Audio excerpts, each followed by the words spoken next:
When he saw me, his face went through a rapid series of expressions: surprise, shame, hope, and finally resignation. He tried to smile and wave as if we were old friends who'd simply lost touch over the years, as if the massive fraud and family conspiracy had been some kind of misunderstanding that time had resolved. I ignored him completely, bought my coffee with the calm confidence of someone whose life was thriving, and headed for the door without acknowledging his existence. He caught up with me on the sidewalk, jogging a few steps to match my pace in a display of desperation that would have been pathetic if it weren't so completely deserved. "Please," he said, slightly out of breath and clearly struggling to find the right words. "Can we talk? Just for a minute. I've been wanting to apologize, to explain what really happened." I stopped walking and turned to face him, studying his face with the detached interest of someone examining an insect under a microscope. "Dylan, I know exactly what happened. I have emails, bank statements, recorded conversations, and legal documentation. There's nothing left to explain." He ran his hands through his hair. "Definitely thinner now," I noted with satisfaction. "I loved you," he said quietly, as if this revelation would somehow change the fundamental facts of what he'd done. "I know I screwed everything up,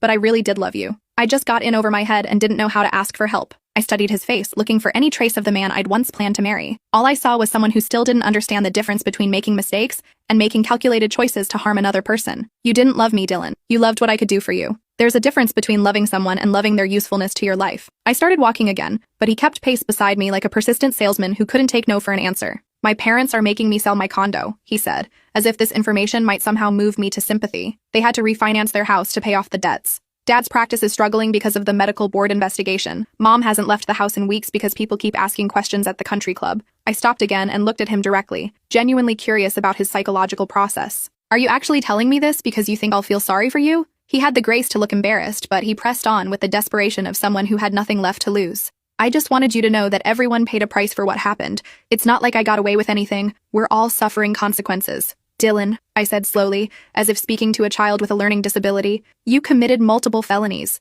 Your parents tried to destroy my career to cover up your crimes. Your father violated medical ethics by using his professional position to attack my reputation. The fact that there were consequences doesn't make you victims. It makes you criminals who got